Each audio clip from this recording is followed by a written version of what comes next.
ॐ विष्णुपदाय कृष्णपृष्ठाय भूतले श्रीमते Bhaktivedanta स्वामिनिति नामिने. Everybody, Namo.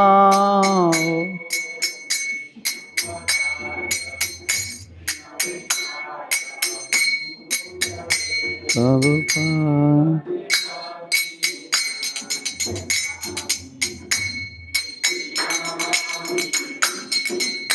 Namaste Saraswati Deve Gauravani Pracharine Nirvishesha Shunyavadi Paschatya Deshatarine.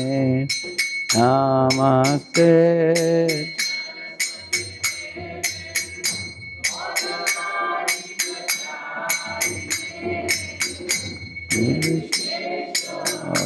Shunyavadi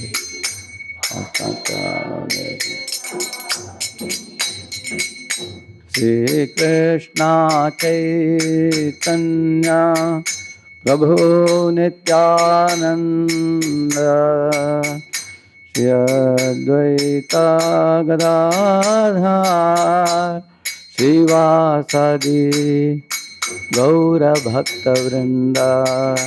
Jaya Shri Krishna.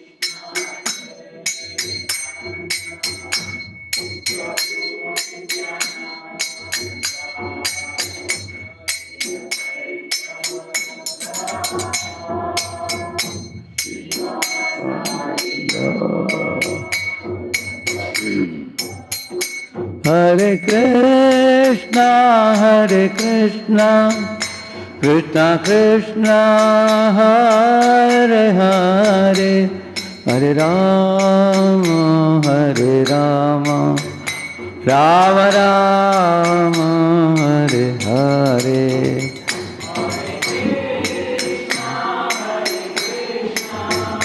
Krishna Krishna, Hare Hare, Rama Hare Rama, Rama Rama. Hare Krishna, Hare Krishna, Krishna Krishna, Hare Hare, Hare Rama, Hare Rama, Rama Rama, Hare Hare.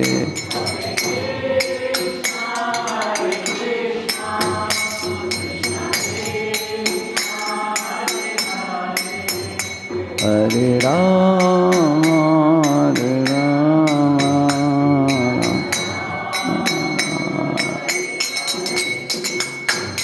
Hare Krishna, Krishna Krishna, Hare Hare, Hare Ram, Ram Ram, Hare Hare. Krishna Krishna Krishna, Hare Ram.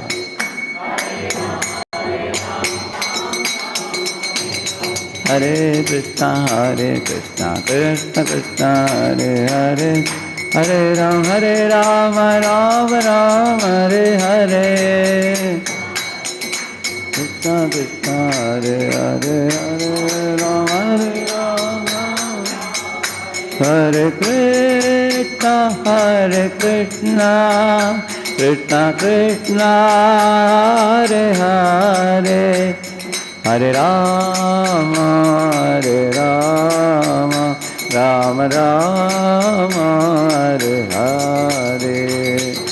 Krishna, Hare Krishna.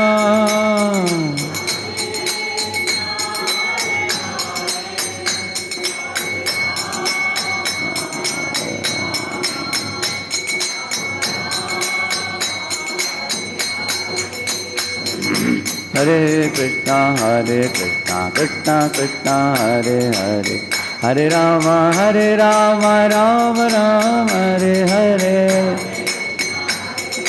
Krishna Krishna, Hare Rama,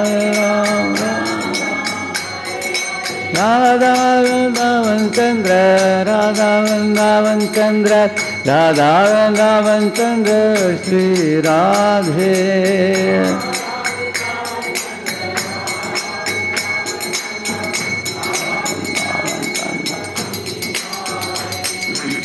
Jaya Jagannath, Jaya Jagannath, Jaya Baladeva, Jaya Subhadra.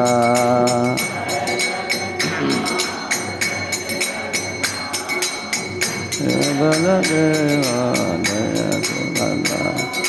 Nittai Gauranga, Jaya Nittai Gauranga, Nittai Gauranga, Jaya Nittai Gauranga.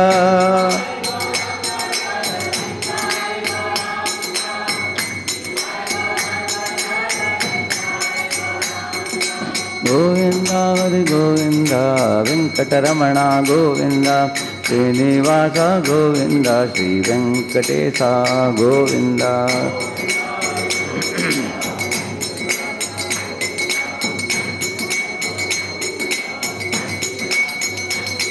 Hari Bol, Hari Bol, Hari Bol, Nittai Gaura Hari Bol.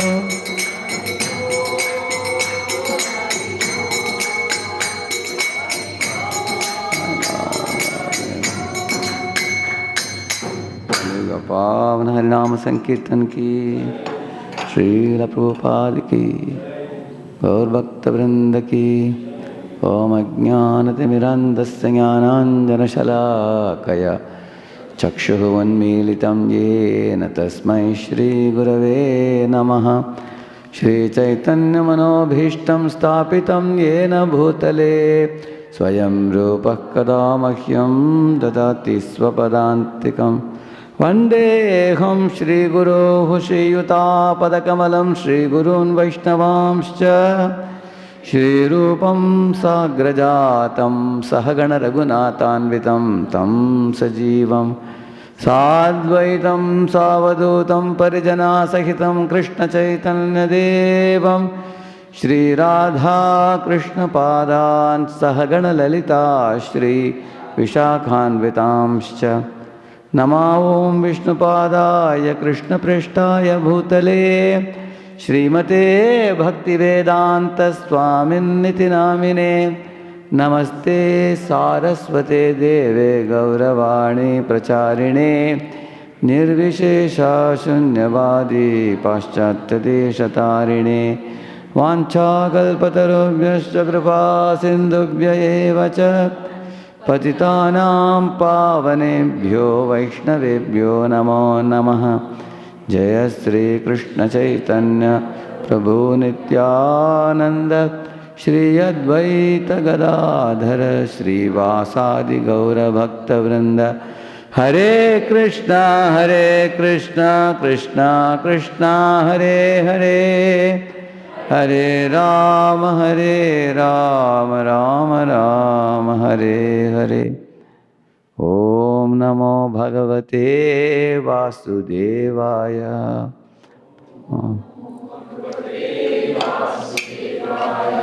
ओम नमो भगवते वासुदेवाय।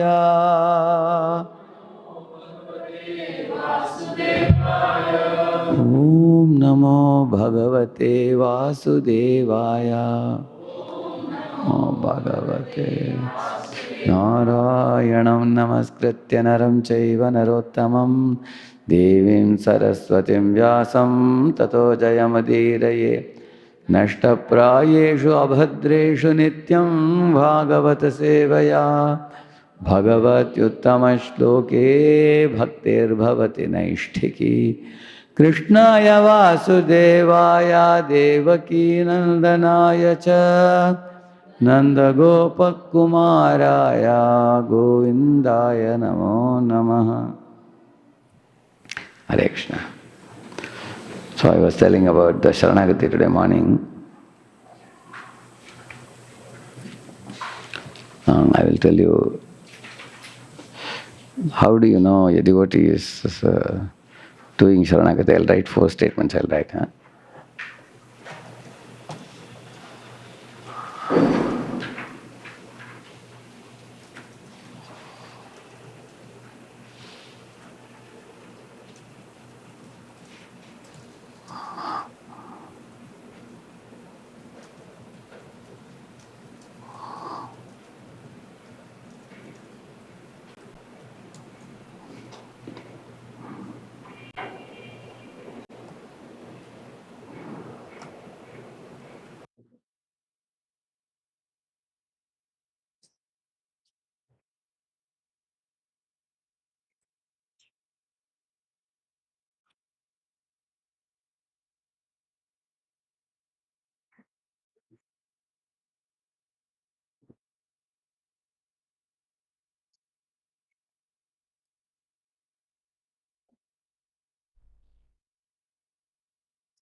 So these are four things I have written here, which somebody practicing Sharanagati will imbibe in our. See, for example, ritualistic preaching is karma, and appeal to the intellect is jnana. Jnana karmadi anartha. One should not preach in this manner. If you preach in a ritualistic fashion, it becomes a routine. And if one is only appealing to intellect, it may be causing a titillation in the mind, in the intelligence for a while, but later on it will evaporate. We have to preach from the heart. So what is the meaning of preaching from the heart?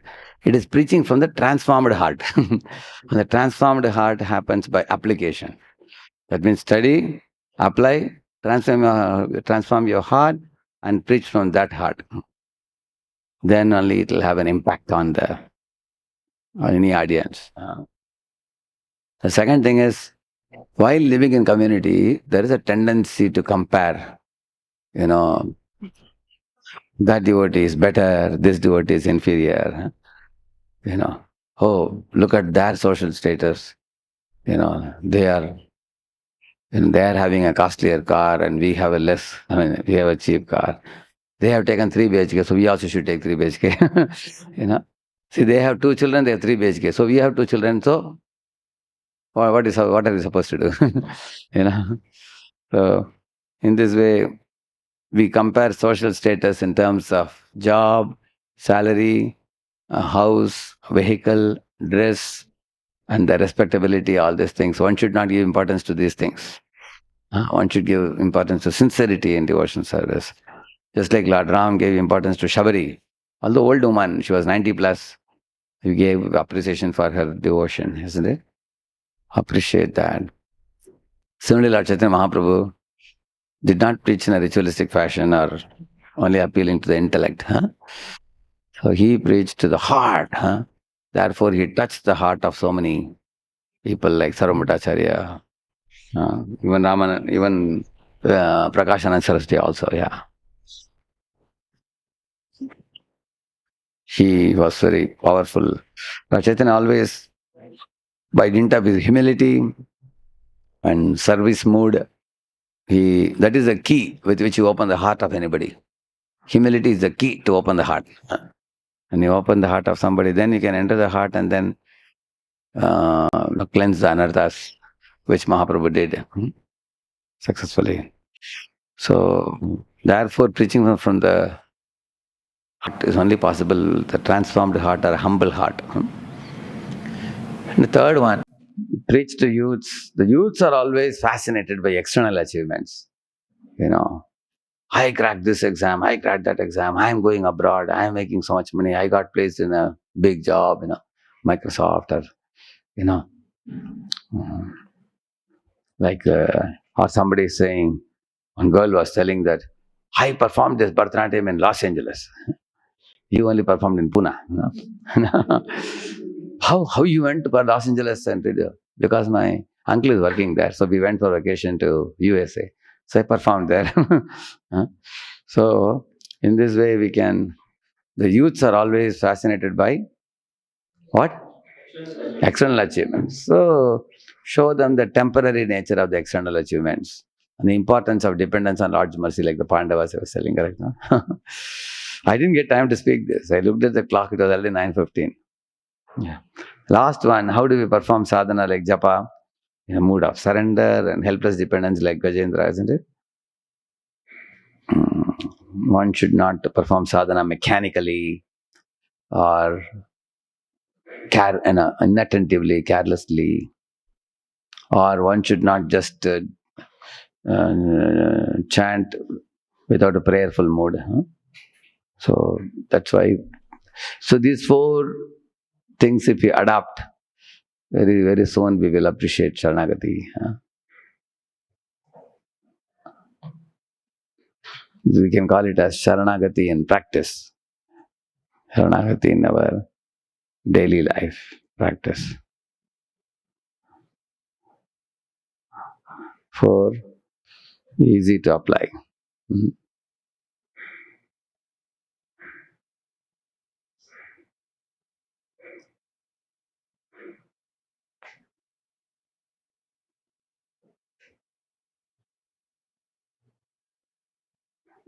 Yeah. Yeah.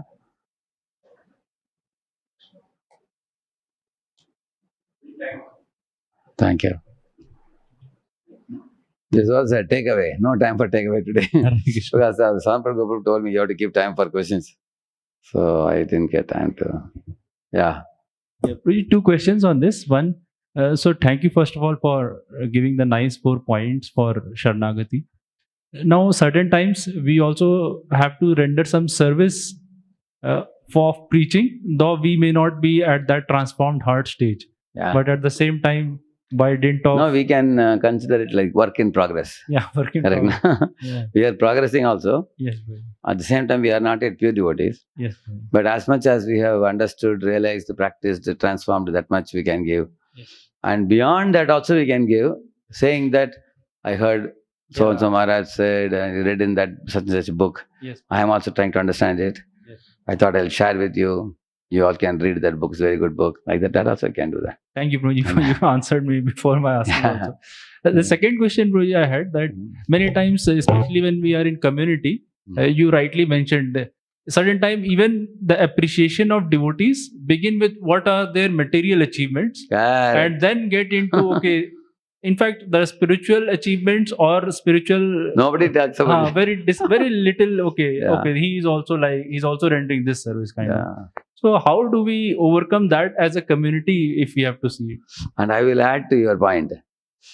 Like many times, even what to speak of grihasthas or boys, even brahmacharis also, generally they see the material fame and achievements and accomplishments of many brahmacharis, and they see the end result.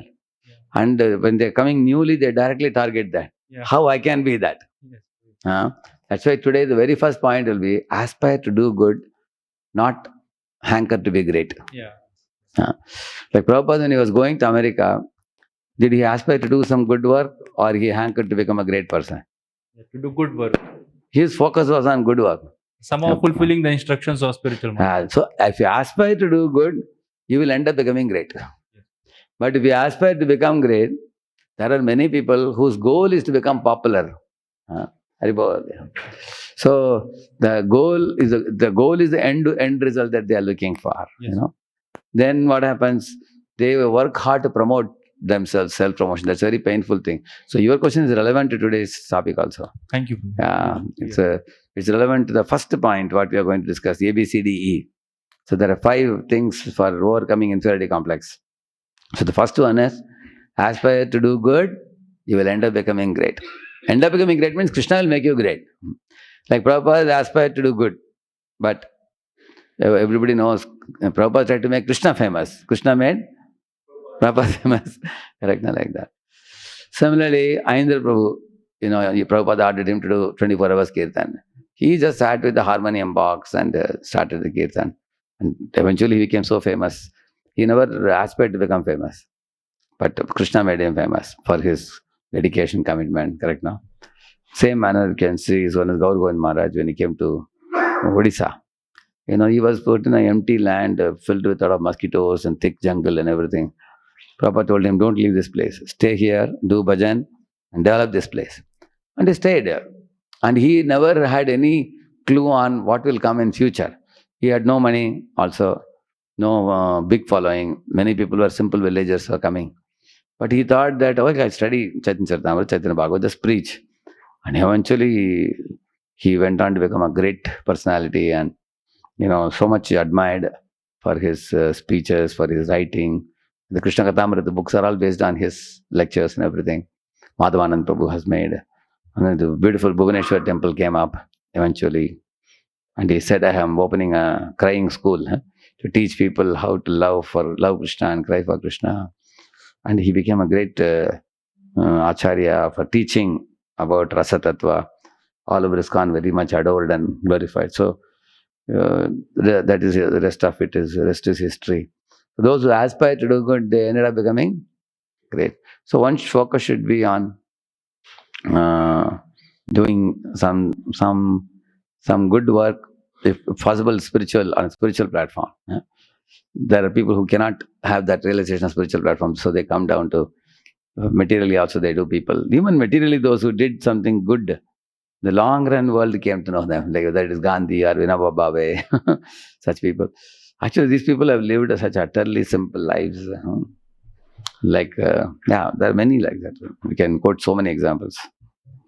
Yeah. Hare Krishna. Prabhuji, about second point only, not based on their social status, but sometimes it may happen like some person who has come with a very good social background or professional background, and if they are committed, they can do very good, apply the same skills to do good devotional service also. So many times it may happen when you are identifying them, these things should be kept in the management meetings or such occasions in a small circle. We don't publicize it, we don't glorify it. For example, if we too much glorify people with material accomplishments publicly, some jivas are going to feel insecure. Correct, no? On the other hand, in a private meeting of 4-5 leaders, we can spot out somebody has very wealthy. Like for example, you may talk about some well-to-do people who can donate for some project, but you don't talk it publicly in a big community meeting or something. You may spot out people who can donate. You may spot out people who can actually do some good preaching. You may spot out people who are good in management and leadership. But imagine you take a bigger gathering and say, these 3 or 4 people are very good leaders, others are simply followers. Will they like it? They will get wild on you. But you may not say that. You may note in your mind, but in the top leadership meeting, you can say, I found there are 3-4 people who are very good in leadership. I think they can be given this responsibility. Correct, no? So we may identify, we watch for some time. Like there are some people who show certain talents, and then we point them and then we bring them. Like for example, in our Pune community, there are a few people who have been leading group reading and all, like Mukundanand Prabhu, for example, Tulasi Prabhu. Correct, no? Huh? Who? Yeah, who? They've been doing for quite some time like that. Similarly, taking congregation yatras, cultivating people, Shankarpati Pujagul Premataji. I have been seeing the reports, hundreds of devotees taking them. Similarly, so in the same manner, we identify over a period of time who is doing certain things very nicely, and then you give them responsibility, and then that talent will come out even more. Aditya Babu, for example, he helped me with I think Malt series, I think, correct, no? Revati Babu and me decided that he will do it. Later on, he helped with art of counseling also, correct, no? Art of counseling also. Now this also, now SLATE also put him. Once you identify some talent like that, now we have to take care that if you tell, look at him, what he's doing, and you guys in community, what are you guys doing? If you say like that, others get very discouraged. He thinks that we don't do anything. And are we just eating and sleeping, or we are not doing anything? They'll feel discouraged, correct? No? So sometimes you find very talented people do a lot of things. They have dozen talents. And when you overly glorify them for all that dozen talents, the other fellows feel that, hey, he never tells one word about me, and about that devotee he talks so much. That's what happened with Kritadyuti and Chitraketu and that boy, what's his name? Harsha Shoka. So they became like one circle, one unit. He liked Kritadyuti because she was the one who gave the child. And all other queens were watching what they were saying. See, one queen said, he is treating us like servant maids. And for him, that queen is the most important. Like that they said. And then other queens said, not even servant maid or servant maid. They were saying. So they got really wild. So they thought, how is Kriti superior to us? We are here and she is here. How? Because of what? Huh? Because of a child. She has child. So now Kriti minus child. She will come to our level. So therefore they wanted to minus the child.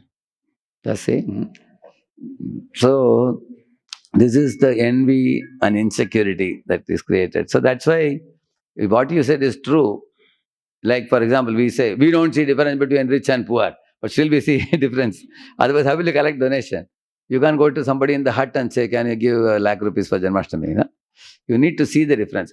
But although you may see the difference, you also don't fail to notice the sincerity and seva bhav of somebody who may be apparently insignificant. Correct, no? They may not have a so good social status, they may not be famous devotees. But we should be, like Prabhupada noticed that old lady in the Radha Damodar temple bringing water early morning. That is Krishna vision. Pure devotee also has similar vision. To be able to appreciate the service attitude, you know. Correct. Exactly, yeah, that's true. Exactly. Yeah. See, Shankarapati, these 4 points I wanted to conclude in the morning. The class, there was no time. There was no time. Therefore, I put it here now. Just now. Yeah. Yeah. Yes. So even in our community, Yeah. we have certain devotees who have that capacity to enter into every department and render services. Yeah. But there are some devotees who are not able to. Yes. Then how can you appreciate those devotees who are in every department and who are doing consistent services from past 20-25 years? How can we see that? You can appreciate them privately. And if you appreciate them publicly too many times, publicly also will appreciate. Once, twice, here and there. But if you, all the 12 services you tell and you announce and ask anybody, is there anybody in this community who can do service in dozen department? Tell me, any of you have the ability. But this person has ability. When you say, then they become inimical to you. They think that we are disrespecting them. Although you are not. Correct? You may not be disrespecting them. But Krishna has given extraordinary talent to some devotees. Also, how to see that particular person? How to appreciate our needs? How we can appreciate? We are very envious. Yeah. Oh, we can appreciate that this person has done a lot of spiritual progress in the previous life. Maybe 70-80% they have done, and I have done 20-30%. You know? So because of that, Krishna is pleased with this devotee and has given multiple abilities. Like Gauranga Darshan was published how many books? 30-40 books now. He's a young devotee. He joined in 2007 or 8, he joined. But he has done so much good work. Now many people are wondering how in such a short time he has done. He has done a lot of progress. When he was a small kid, he was reciting all the Sri Suktam, Purusha Suktam and all in his home, a small boy. So he comes from a very pure, nice family. So plus the previous life, Sukriti also is there, correct, no? Generally, we only see in this lifetime when did he come to Krishna consciousness. We don't see the, you will be surprised to know if you go to Surat, Gujarat, somebody is wearing simple pant shirt, not even tucked in, looks like somebody like a waiter or somebody working in a hotel looks like that. But they are crorepati's because they sell diamond. And these diamond sellers, they come in bike. They have one area where they put diamond in pockets. So in 2 pockets they have put, that is worth about 15-20 crore. And everybody knows in this place they sell. And they look like a normal person. They don't show off also how rich they are when they're coming for sale and everything. And then people also know if you go there, you can buy. So buyers come there and they buy also. And they go. So you can see that, externally one cannot know. And that's what Lord told Kwalavecha. You are hiding your treasure. Huh? One day I will reveal to the whole world, he said. So Lord can have that X-ray vision. He is not attracted by external achievements. He is attracted by internal surrender, correct, no? Yeah. Yes. Can we understand that devotees have qualities, J-like qualities that they have Mm. Yeah. So devotees also have our Yeah. 12 qualities, Yes. but which externally we are not able to See. appreciate. Yeah, correct. I'm not able to see because I'm covered with. That is also possible. That's also possible. Maybe they have, yeah. Sometimes we are unable to access it also. Quite possible. That's true, yeah. So all these themes are also leading to our today's PPT, which the third point, it will come, compare yourself with yourself only. Don't compare with others. But you can compare with others if you are mature. For example, say you are a preacher. You can compare yourself with another preacher, provided you are in a learning mode. Oh, I can learn from that preacher how to become a better preacher. Or I can help that devotee who is in need of help. Then the comparison is healthy. But comparison is unhealthy when it is producing malice or jealousy or envy in the heart. Then the comparison is dangerous. It can be like it can be detrimental to our spiritual progress. Anju, what was your point? Where is the mic for her? Mic is coming to you. Yeah. Yeah. Yes. Is it on? Make sure it's Hare Krishna. yeah. So, Prabhuji, while being in the community, while doing many services, so we have to deal with various devotees. All types of And- devotees. Yeah, all type of devotee. And From smooth to tough. yeah, Correct. yes. Correct. Yes. And actually, internally, means when we came to ISKCON, basically in maturity and for learning Bhagavad Gita, and at the level of we can say some service and purpose of life, Okay. but there is no attachment with achievement and all these things. But that time actually when we go back, one comes with the intention to attain the ultimate goal of life. That's all. yeah, With so- no other motives. yeah. Okay. And when we think about Goswamis, so actually many times when I think, I feel like where was the organization for Goswamis? And where was there problem among devotees that time? And Problem is always there. You can read Chaitanya. I'll tell you dozens of examples I can tell you. You can see, did Amoga not feel problem with Chaitanya Mahaprabhu? You know, did Ramachandra Khan not feel problem with Haridas Thakur? And you find like that. And even amongst devotees also, sometimes devotees feel that so-and-so is getting attention and I am not getting attention. Devotees also feel like that. In Mahaprabhu's time also, there have been, Vaishnavas, all types of Vaishnavas. Mahaprabhu talks about Kanishta, Madhyama, Uttama, based on the Shraddha Anusari. He says that. That's why Chaitanya Charitamrita is a very good literature.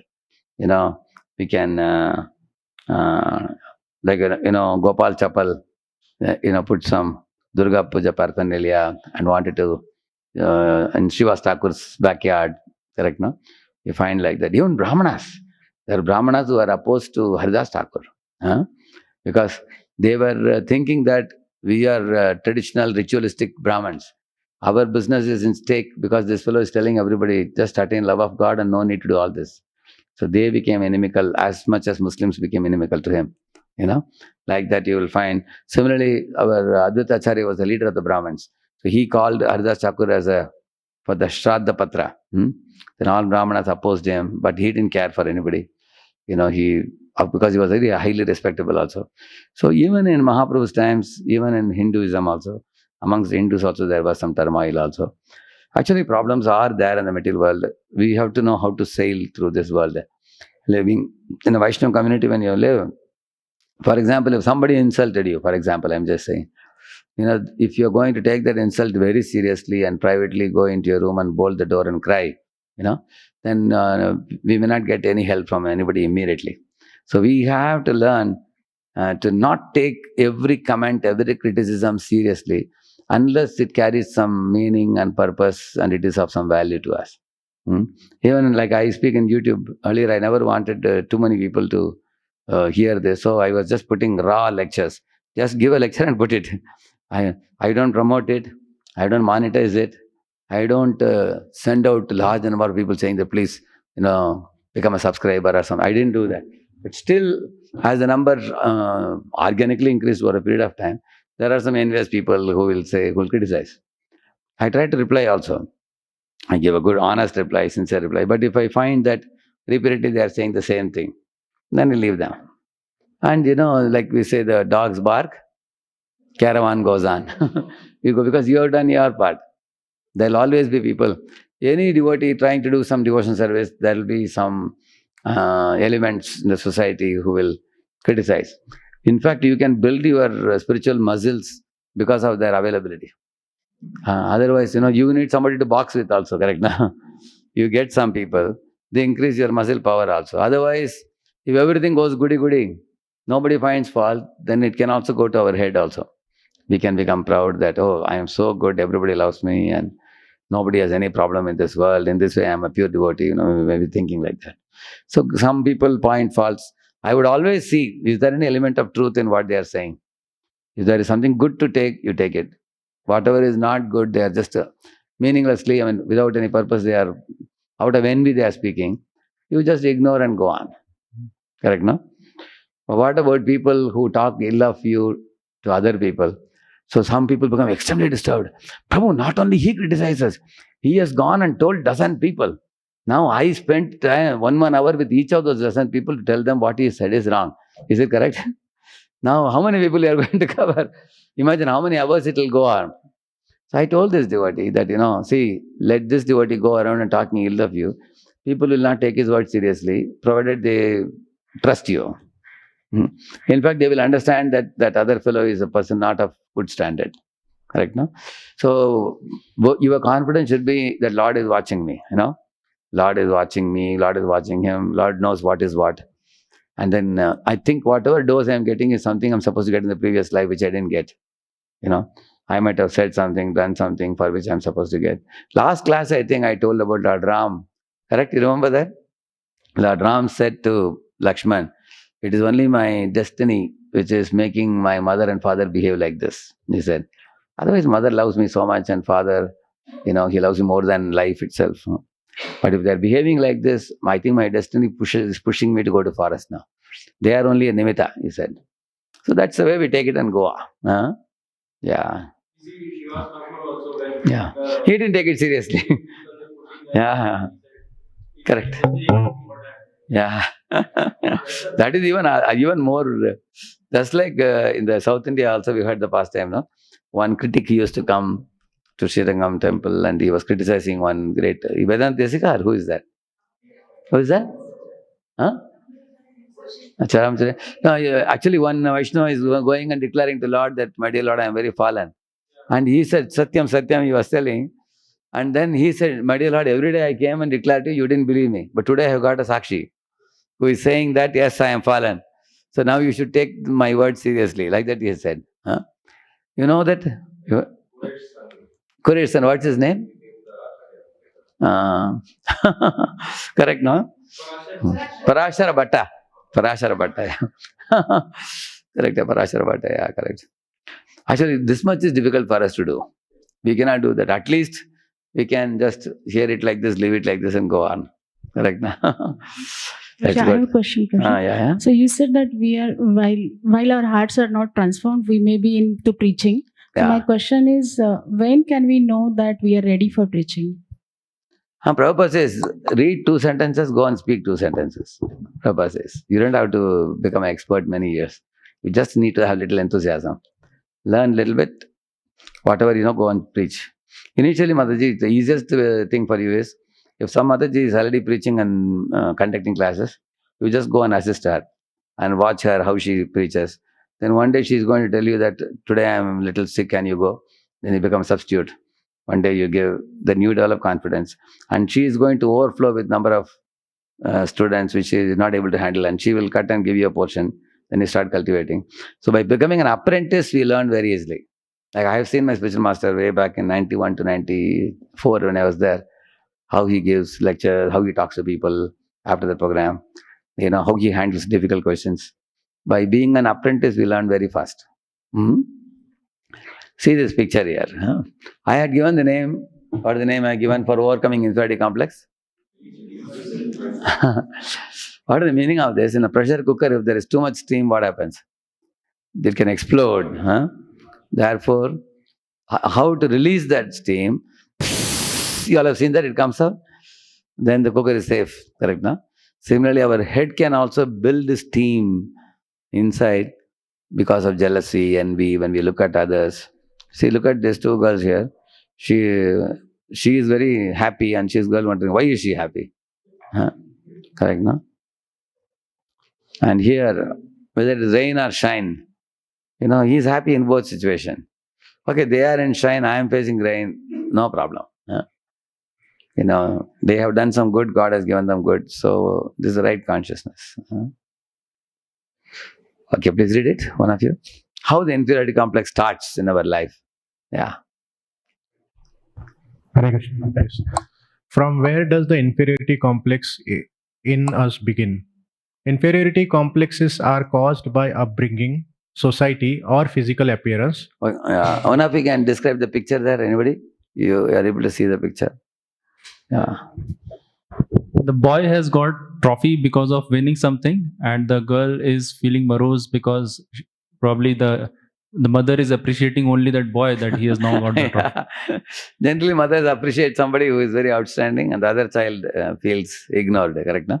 So then that child may eventually develop inferiority complex. That I am not loved, I am not cared for, I am not wanted, I am ignored, nobody looks at me. This happens even when the second child comes in a family. First child was the darling, and then the second child comes. Then everybody's attention goes to the smaller baby. And the first one becomes upset. Sometimes he goes and pinches his younger brother also. Yeah. Like that, yeah. So, read further. Yeah, your upbringing. Yeah. Your upbringing will affect you if your caregivers or peers are always disapproving and critical. Yeah. If the caregivers are critical about you, always, it's all right to correct sometimes, but there should be appreciation also, not just correction all the time. Yeah.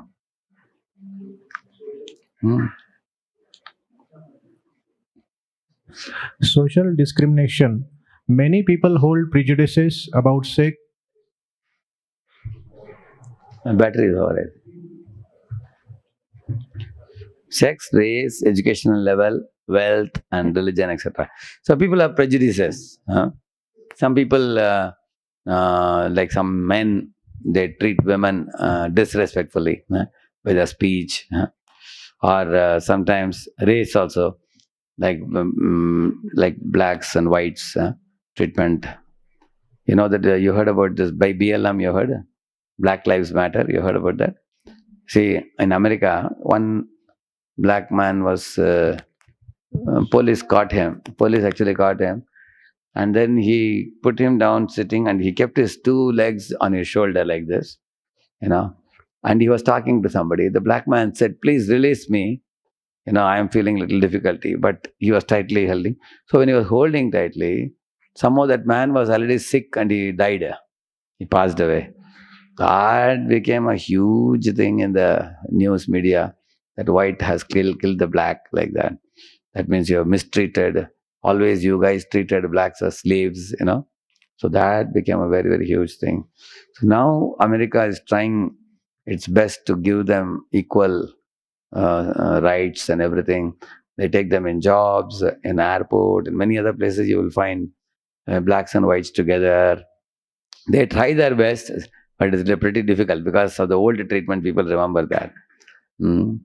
So social discrimination. We have to be very careful.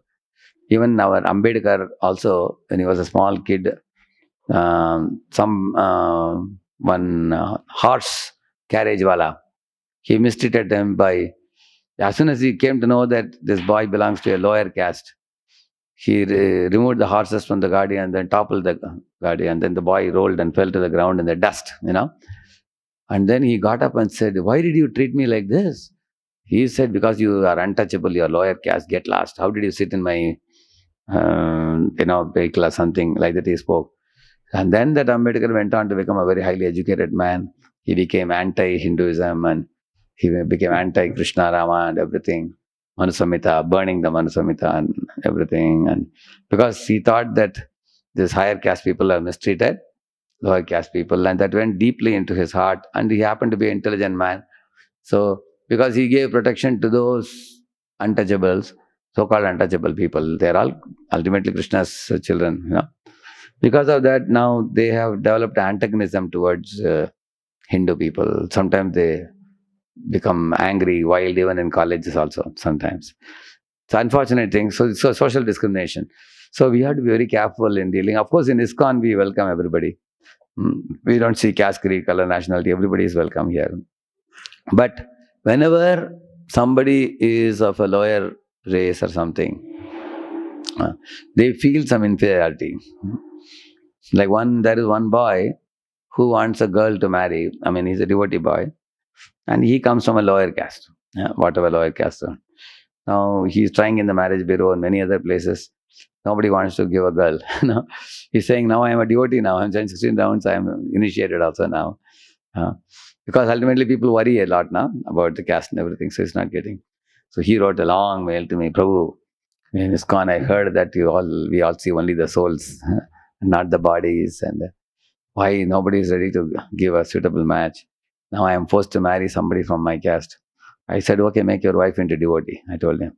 Maybe one more devotee can add to our society. So he's going to try. So there are, in the same manner, educational level. So when people ask, are you engineer, are you a doctor, are you a chartered accountant? What are you? Depending on your education, they give you respect or they ignore you. They completely ignore you sometimes. So these things cause inferiority complex also. Your monetary status, all those things also, yeah. Similarly, if you belong to one, like even all of you ask yourself, in the train you are sitting, you see a Muslim or you see a Christian. In our behavior depends on our paradigm. Correct, no? Whatever paradigm you have about those people. Some people fear to talk to there may be some sister from a church, there may be a Muslim man, or there may be some Brahma Kumari, white and white sitting. So how do we deal with these people who may be belonging to certain denomination, certain society, community? One thing I feel is we can treat them as human beings. Not a problem, because we know they're human beings only. Correct now? You can give them the due dignity. Where was it? I remember.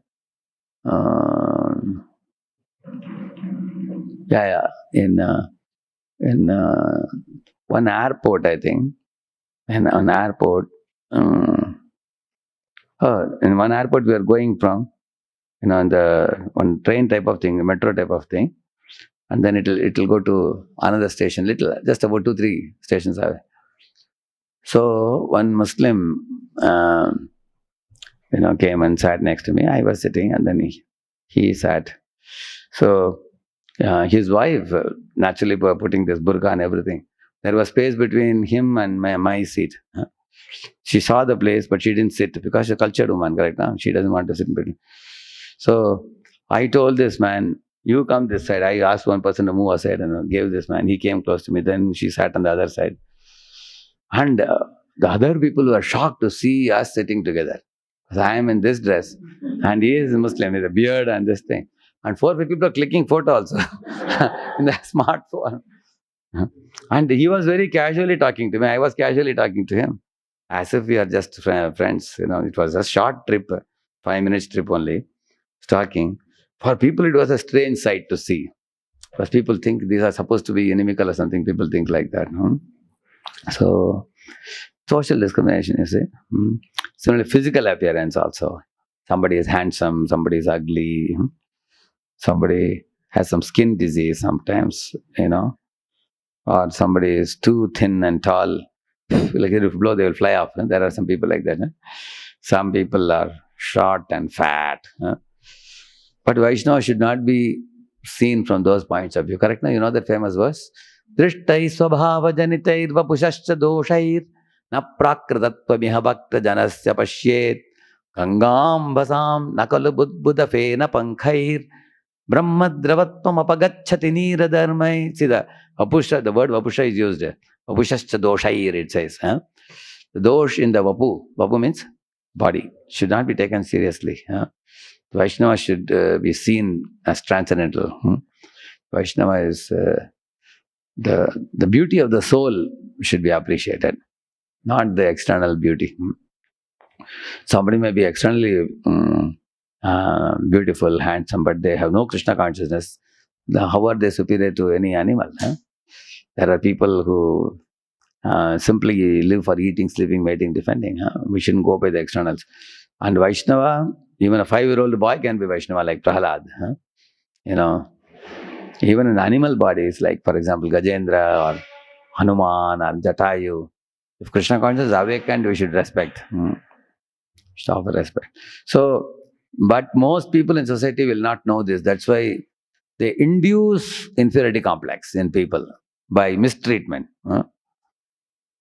Yeah, see here what the mother is telling the child.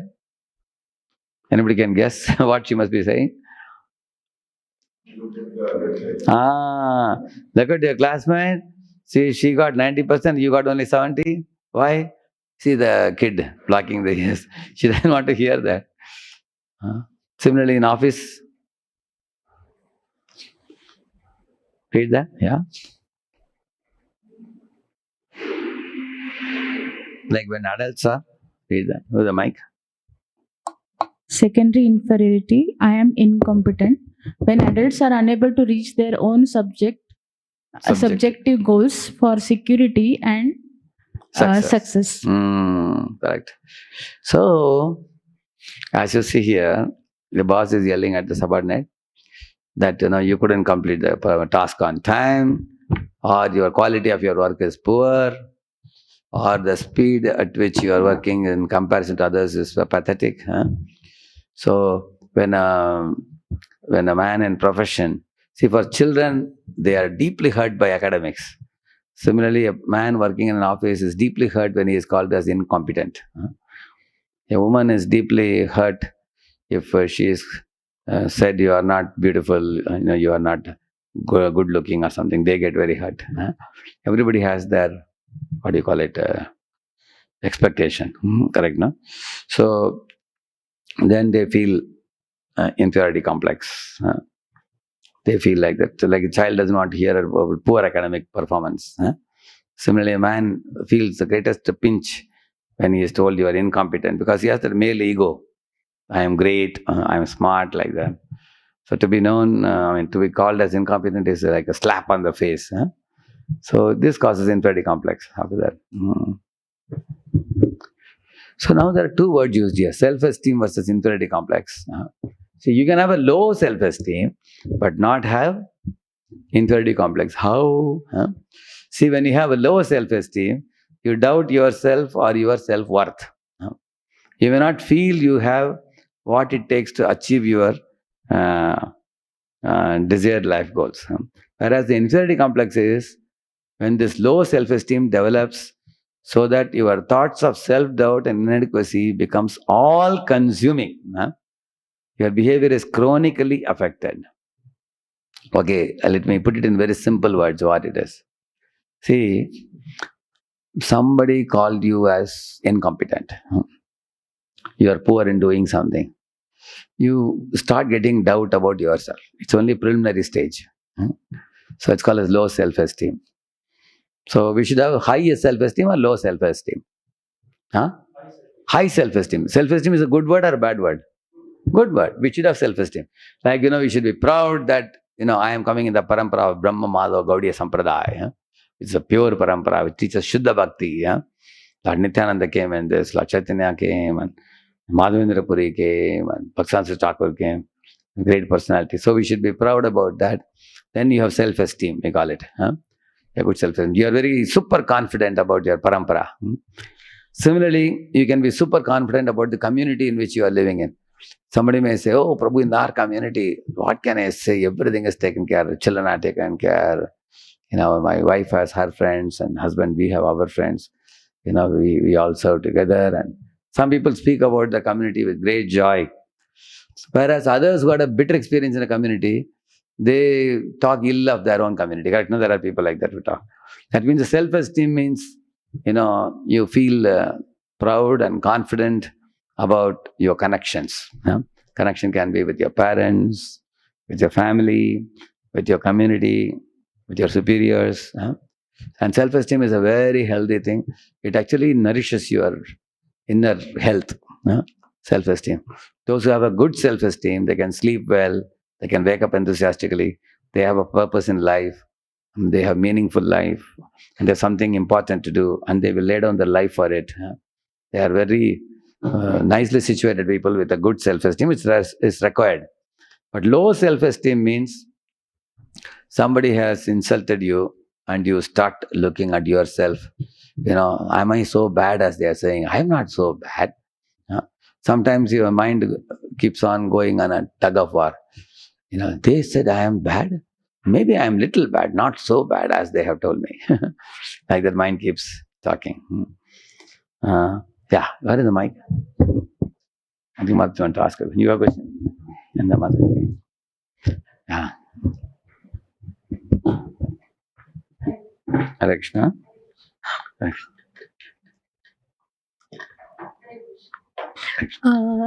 Prabhuji, actually, while discussing about this self-esteem and inferiority complex, actually, in Bhagavad Gita it is there, manashashtani indriyani prakris. Karshati.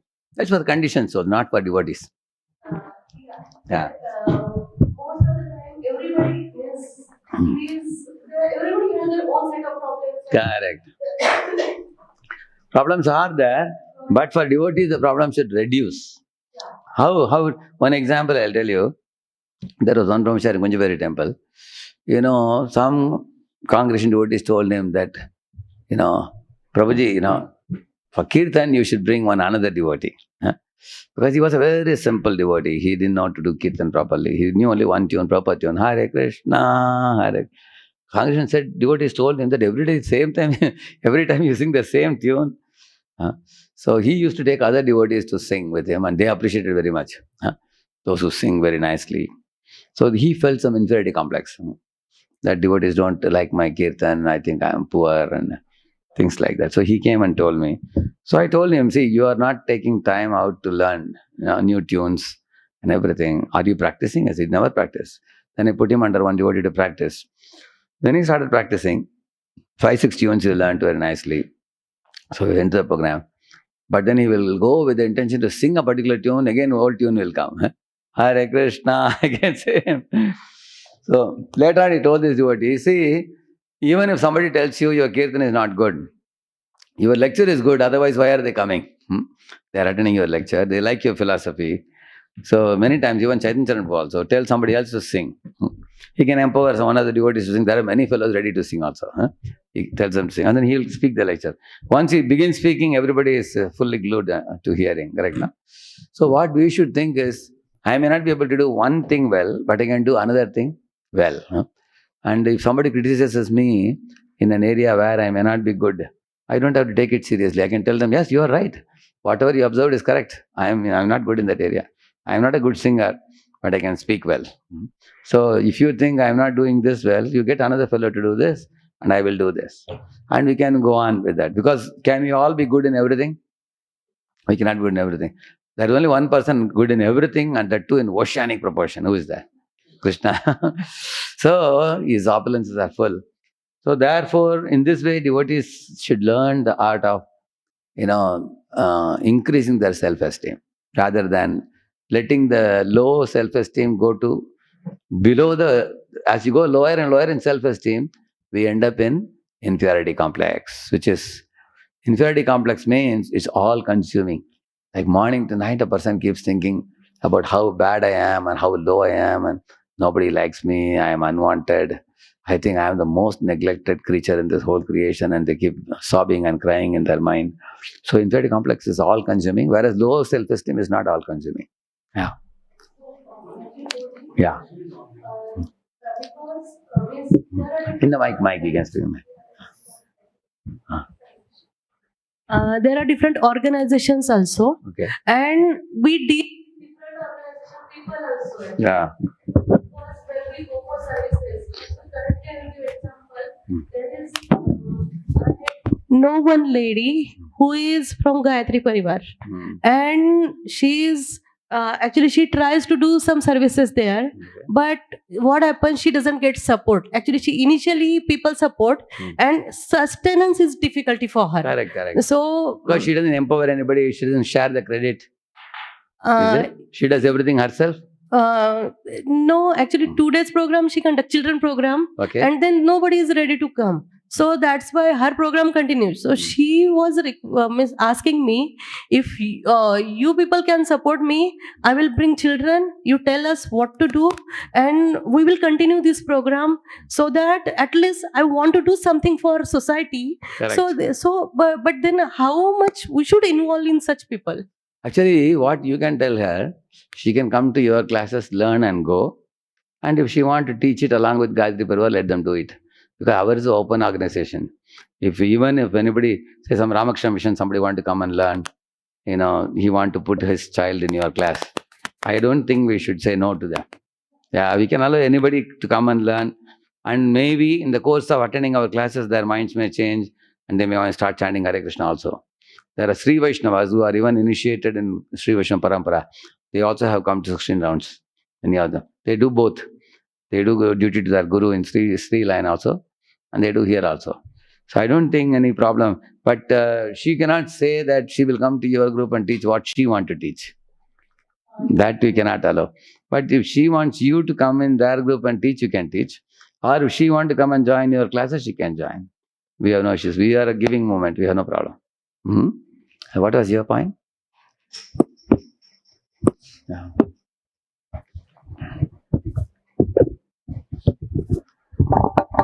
Hare Krishna, Prabhu. Prabhuji, my question was about upbringing the children.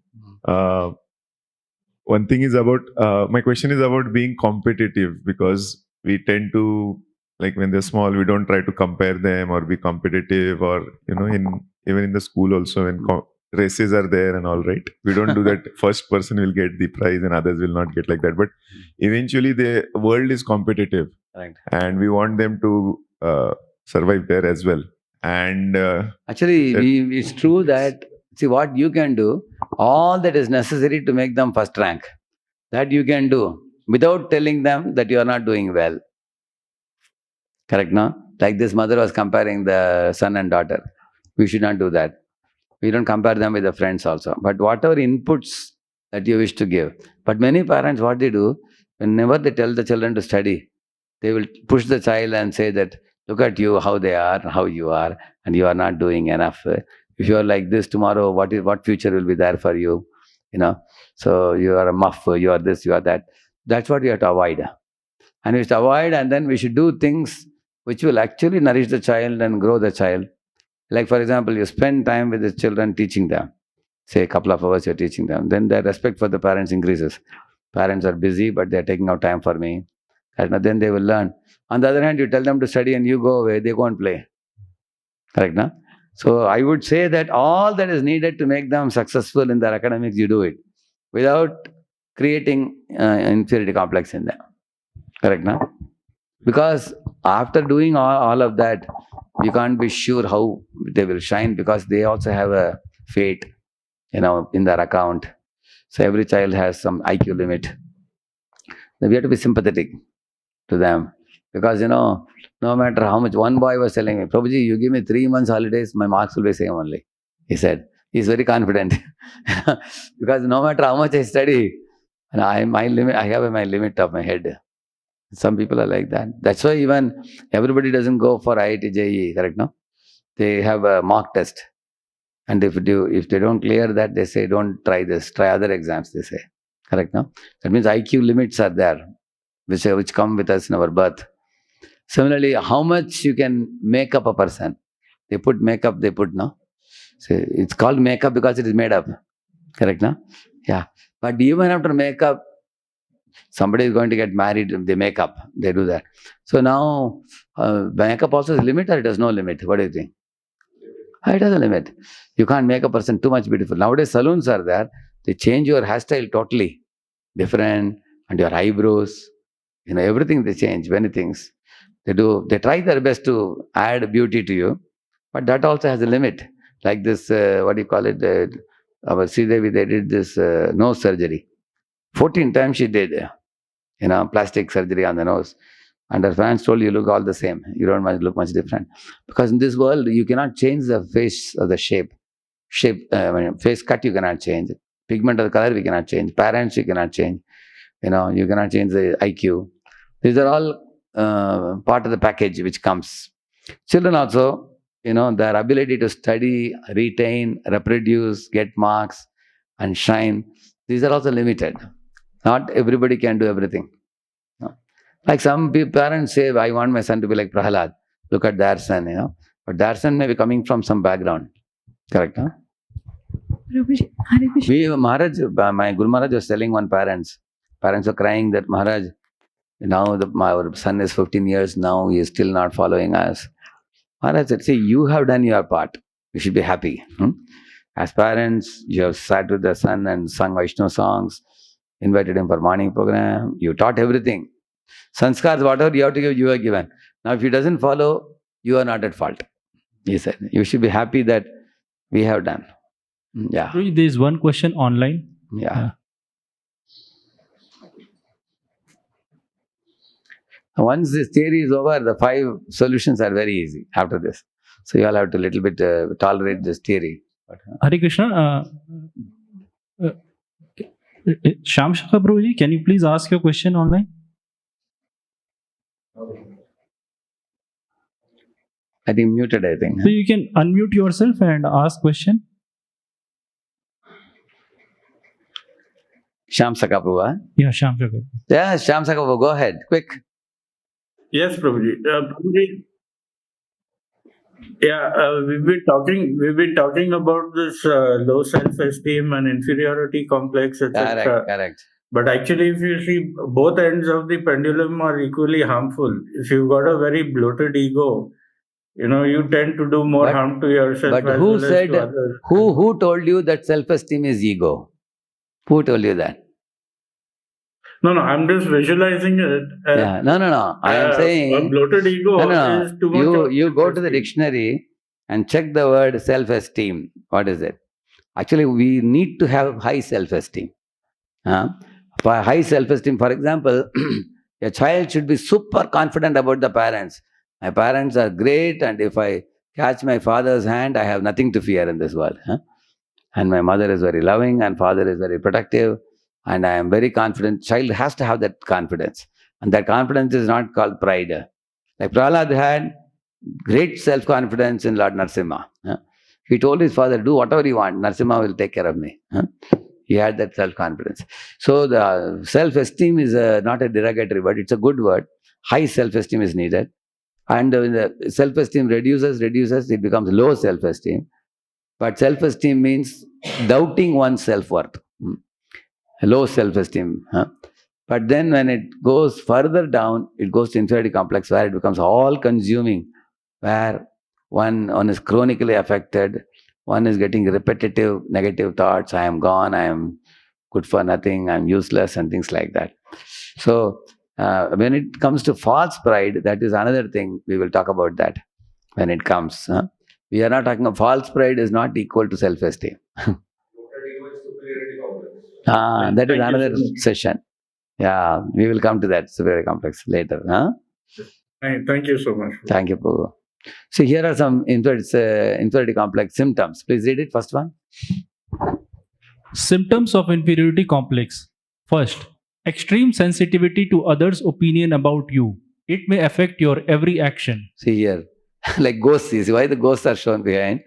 Because you don't know who said it, but word is getting around. Any of you have seen that, like crickets in the wall? They make sound, but you don't know where is the sound coming from. But you can hear the sound. It's hidden in the wall.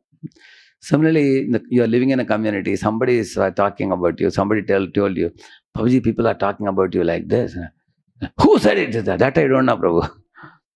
It's like that. So sometimes a person becomes extremely sensitive about others' opinion about what they are saying about me, thinking about me. Yeah, that affects a person's every action. This is one of the symptoms of inferiority complex. Okay, then. Number 2, constructive criticism is particularly hard for you. Healthy criticism is good for everyone. That can help us become better people. Yeah. Some people, any feedback you give, immediately they flare up. They just cannot take it. They say, how did you find fault in me? I am so sincere. I worked so hard, and they'll start crying also sometimes. You know, "Itna kiya maine?" Like that, they start crying also. How did you find fault with me? Actually, we used to tell, see, Prabhu, who said you didn't do anything? You did a lot, and give your hands here. We will shake hand with you also. We appreciate it, but one small feedback just to improve your service. We are telling you. That is why I'm asking for how did you give feedback to me? They are not able to take one small feedback also. There are people like that. In our office, there is a nice statement: feedback is a breakfast for champions. Oh, really? Amazing. So daily they take breakfast, daily feedback. Wonderful it is. So we can tell the devotee that you are going to become a champion if you take this feedback. Take it as a breakfast. Then he'll be afraid. Every day you have to take it. Every day breakfast. Okay, and then third one. You want to be flattered all the time. In fact, you go out of your way so you can get flattered and feel yourself unbelievable high. Rely on these words of praise so much that when you don't get them, you feel unworthy. Yeah, some people crave for it. Craving. Craving means, you do little work and then you go around tell 100 people and ask them, what do you think about it? What do you think about it? And, so you want to be flattered all the while. Actually, this is a symptom of disconnect with Krishna, because when one is nourished from within by Krishna, then the external flattery is not required. Just like, say, for example, I am a patient admitted in the hospital. I am lying in the bed with, what do you call that? They put one saline type of thing. You seen that? IV. From there I am getting nourishment now because I cannot eat any food. But once my disease is over, then I can eat healthy food. And I am eating full plate of, pulao, kadi, rasamalai, puran puli, all that. Is this necessary? That time, even if somebody takes away that IV bottle, I can still be happy. Similarly, these people who need this flattery is needed because they can't eat that healthy food of pure Krishna consciousness. When that pure Krishna consciousness is tasted by a devotee, this kind of worldly flattery is not required. You don't rely on the praises of other people much. We know that Krishna also says about Sattva-guna, this is the right thing to do, I will do it. It's very important duty. Guru has given, I will do it. Next. Social withdrawal. You fear people's opinions of you so much so that you don't even want to socialize entirely. You would rather be on your own rather than risk feeling inferior to others. Yeah. See this picture, you see. Here you see, this fellow is, you look at his eyes. You are able to see the anxiety. Somebody is ridiculing. He's thinking maybe they're talking about me only. It's afraid. Social withdrawal. They lock them up themselves in a room because they fear that if I come in the public, they will find fault with me or whatever. And then? Yeah. You're constantly comparing yourself to the other people. This is one of the most important signs of inferiority complex. You always think you are not as successful or not as physically attractive or not as popular. Yeah. So comparing with others, that causes this kind of malaise. Yeah. Next. You are a perfectionist. To you, nothing is ever good enough. Being a perfectionist can actually be great. It means you always do the best you can, but you can take it to a whole other level. You focus and nitpick on every little things that it actually hinders your work, not better it. And you never feel any sort of satisfaction with it. For example, if I am a perfectionist, I may have a fear of failure. What is fear of failure? Oh, what if I don't do it 100% perfectly? So I may postpone. Say, for example, you want to publish a book and you want the book to be error-free. You want the book to be edited very nicely. You want to give very nice, attractive titles for the articles. And then you want to bring out with a high execution. So you want to raise some funds to publish the book with a very costly paper or something. And all these things keep your book sleeping for 10 years. because of perfectionism. You understand? No? So therefore, sometimes with some compromise, we can go ahead with things. So these people sometimes become perfectionists, and they will, and see here the picture I have shown here, traits of perfectionism: fear of failure, procrastination, isn't it? Highly critical, unrealistic standards. So sometimes they are not able to focus on the results. Yeah, yes, give the mic to, yeah. Prabhuji, I had a question that perfectionist means we are never satisfied. Yeah, In your perfectionism.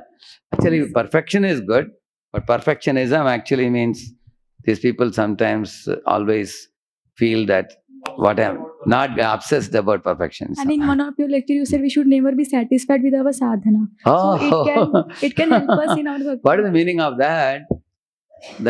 Like for example, there is a scope for improving sadhana. That doesn't mean that if I don't do perfect sadhana today, I will not eat today, or I will not sleep today. Yes, we know.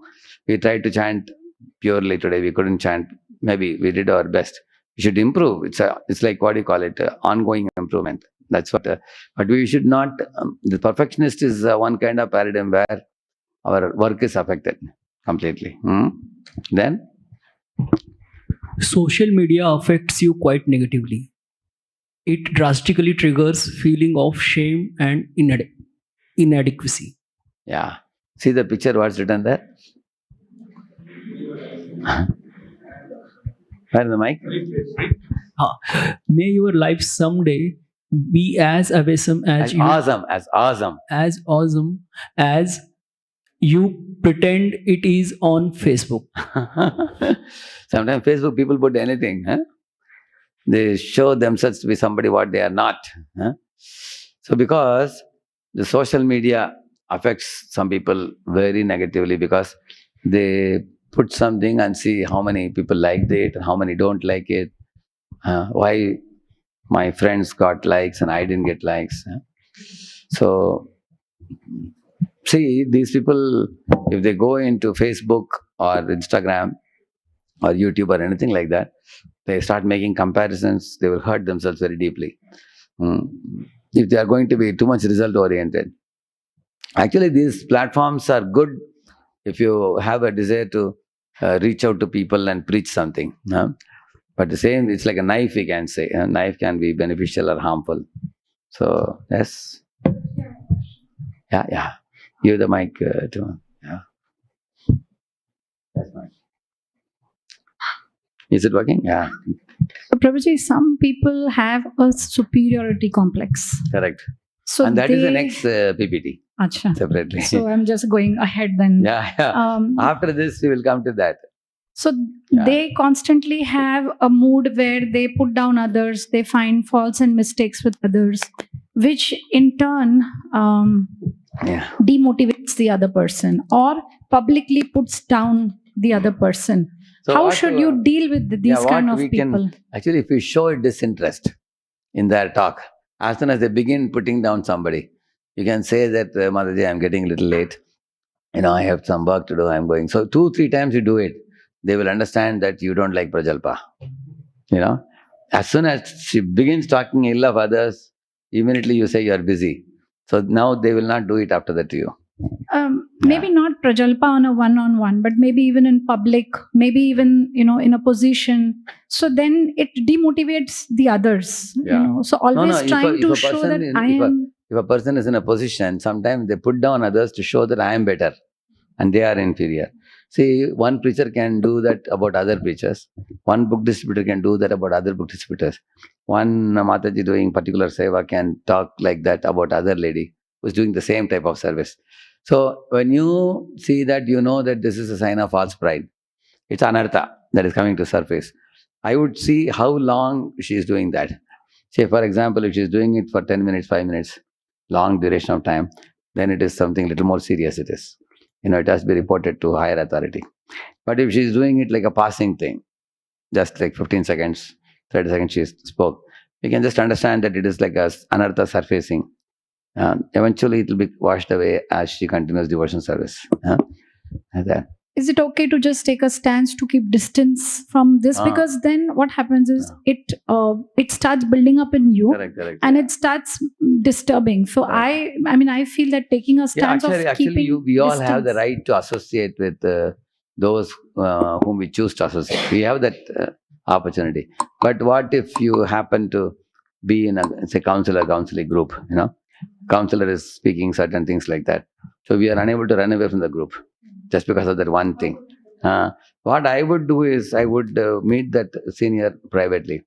And after the meeting is over, I will go and say that today when you are speaking about the other devotee, I felt very pained because I know about the other devotee is a very wonderful devotee.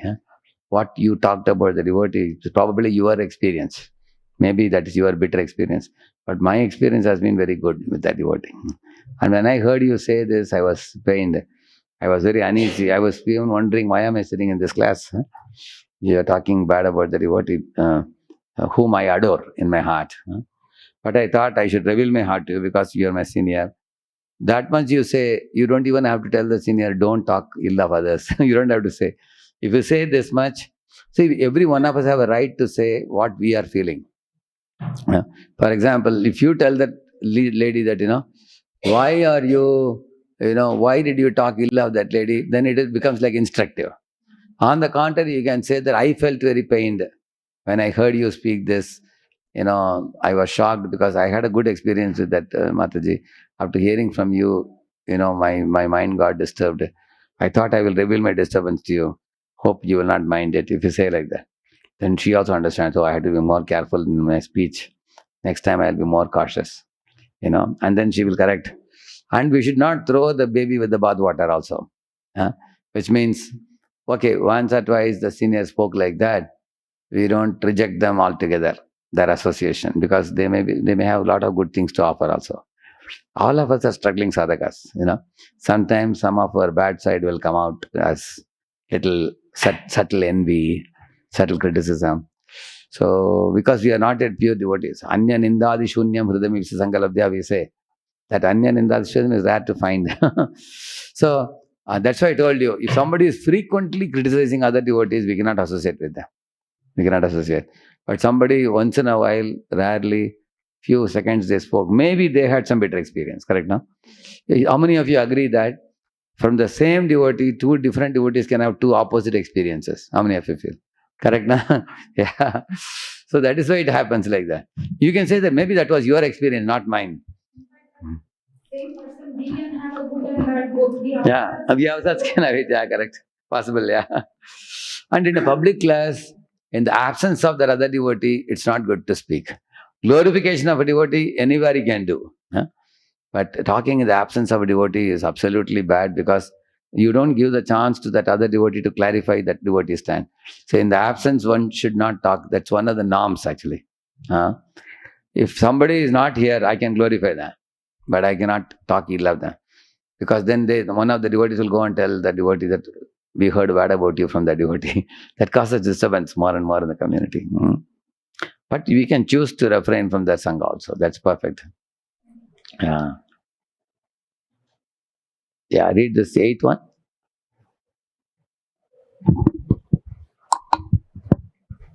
You constantly cover your flaws. Why people cover their flaws? So that people will think they are smart and good.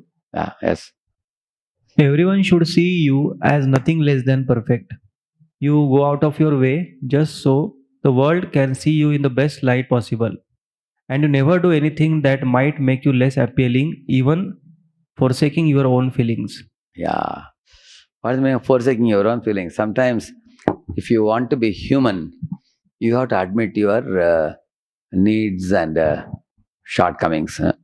For example, say you gave a deadline that I will do this by such and such day or something like that.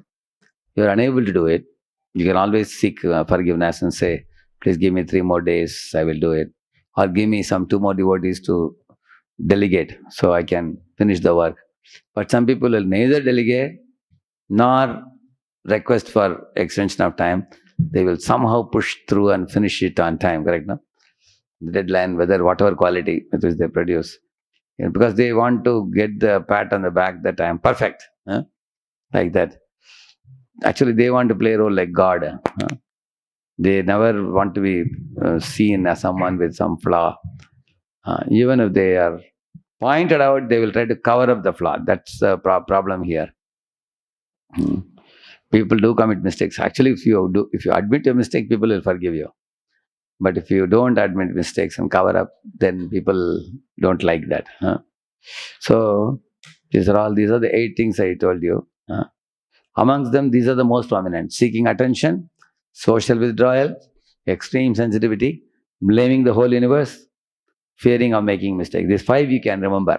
You can internalize these 5 and keep in mind. Attention-seeking nature, social withdrawal, and crying privately, and the extreme sensitivity for small feedback. They cannot take it. They are extremely sensitive for even small feedback. They will yell and shout and make a big hue and cry if you give feedback. And they blame everybody except themselves, blaming the whole universe, because they want to look like a good person. I am good, others are bad. And then fear of making mistakes. That's perfectionism. Okay, now we are going to very easy solutions. See, it's ABCD. Remember this. Please read this 5 and then we'll go inside. It will go fast. 5 practical solutions release steam by self-esteem. First, aspire to be good. You will end up becoming great. Yes. Big and small have potential to stand tall. I had actually made 2 slogans for each. The one slogan is a bhakti slogan, devotional slogan. Another one is for the colleges, schools and all. So here what I have put here is what we show to the outside world. Otherwise what I had written was, aspire to do good and Krishna will make you great. That's the first one. Second one is, bhakti is for all, big and small. That's the second one. Third one is same only, compare yourself with yourself.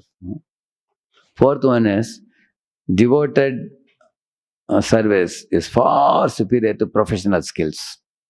And fifth one is, empowerment through prayer. That's the fifth one. So I have also put these other headings. Now this part you will all understand very easily. You will appreciate this. Do your best, you will end up becoming great. See, this fellow is saying, Thomas Alva Edison, what is saying? I haven't failed. I have just found 10,000 ways that won't work, he's saying. He kept on researching, and everything became an invention, isn't it? So he got 1,093 patents he got in his 84 years. More than 1,000 he got patents. Because when he committed mistake, he learned lesson, something good came out of it. Similarly, here is Jatayu, fighting with Ravana. And Ravana was doing apaharana of Sita. So Jatayu was an old eagle. And Ravana warned Jatayu, get out of my way, otherwise I'll kill you. But Jatayu said, as long as I'm alive, you cannot kill me. As long as I'm alive, you cannot take Sita away. So when he blocked the way, actually Jatayu, with his claws, he tore the kavach of Ravana. See, Ravana has own shirt also, you see, he has removed the kavach. And with his chonch, which is beaks, he killed the mule, which was drawing the Pushpaka Viman. So then Ravana understood, hey, this is an old eagle but strong eagle. So he cut off one of the wings, which you see in the picture. And then Jatayu came down gliding in the skyway. And then when Sita covered her face and cried like this, again he went up. And then second time he cut the second wing and then Jatayu fell down. That you can see Lord Rama and Lakshman nursing the eagle, Jatayu. And Ram told him, for my Sita's sake you gave your life. So this very evening I will send you back home, back to Godhead. So here is a very amazing thing. Did Jatayu win Ravana or lose Ravana's battle? But still he was sent to Vaikuntha. Because Lord sees the effort, not the results. That's the nature of Supreme Lord. If you put the effort, Lord is pleased with you. One example I tell you from Juhu temple. in Juhu, one day Giriraj Maharaj returned back in the evening, and Prabhupada was sitting in the quarters, and he came out and saw in temple hall, it was all damn silent completely. So Prabhupada called for the devotees and asked, why nobody is singing today? They said, Prabhupada, 8 hours we went out, nobody gave donation today. Huh? We met more than 15 people. We didn't get any life number today. Huh? So devotees are all like low in spirits today. Huh? So nobody came to temple hall to do kirtan. Prabhupada said, call all the devotees. He called everybody. And he told them, see, you are like Hanuman going to bring Sita back. Huh? You have gone to give the message to people. And Krishna has noted down your effort. Huh? That you went to their home or business office, you spoke to them. Lord is happy with you. And those who didn't give donation, they should be morose, not you. He said, because if they gave donation, they will be fortunate. If they didn't give donation, they would be unfortunate. Why should you guys be morose? Your account is already full today. You've done your service, he said. Devotees became jubilant. Then there was a roaring kirtan in temple hall after that. So, in the same manner, if you have done your part, you can be happy. You do your good, and then Krishna will, make you great. Read this. Get inspiration from others instead of wanting to be like them. You don't have to be like others. Just take inspiration from others. See, look at these 2 ladies here. She is smiling and she is morose. Huh? Because she's thinking, why I can't be like her? Huh? So, you don't have to be like someone else. Huh? Yeah, read it. People are normal human beings and like you go through difficult times. When you come to understand people, you will have a sympathy instead of envy. Yeah, actually, in America, there is one in Seattle, when I had gone for the youth retreat. There were about 40-45 people attended the retreat. Very nice retreat. In that, there were about 15 girls were there, 30 boys and 15 girls. So these girls, 4 or 5 girls, put up one very good, amazing skit they put up. So I'll tell you briefly what was the skit about. There is one college-going girl. She had a favorite lady on Instagram. Her name is Instarani, they called her. They gave a different name. How stylish she is, and long flowing hair she has, and how different dresses she wears, how she sings, and she had millions of viewers and everything. So she was always hankering to meet this Instarani. So one day she got a chance to meet her face to face. And she asked Instarani, please tell me what is the story of your success. And then Instarani says, she cries and says, nobody asked me this question, so I can tell you. She takes her to her room and says, how sad I am, and I am inner, my heart is hollow. Although I am popular in the outside world, for becoming popular, I work so hard, and I have no time for myself, and I have nobody to confide myself, and she is hollow inside. And she saw, surprised how somebody can be so popular in Instagram, millions of viewers, and she is not happy. Then they showed another lady who is called Drinkita, they called her. Drinkita means her friends taught her drinking. She's always drinking. So in the college she drinks and poses in the clubs as a very happy girl. But then when she goes to meet her, she says what all health complications she has due to drinking. And now she has become addicted to drinking. She cannot give up. She cries and says all that. Then they showed another lady who became a business tycoon. She started an entrepreneur, her own company, and employed people. And day and night she is with phone, replying to the WhatsApp and, counting how much money she made. So she becomes extremely stressed. She tells her that I am now going for treatment now due to extreme stress. Although I made a lot of money, but I am not happy. I am under extreme stress. Doctors are saying that my heart is having serious problem, and so she tells like that. Then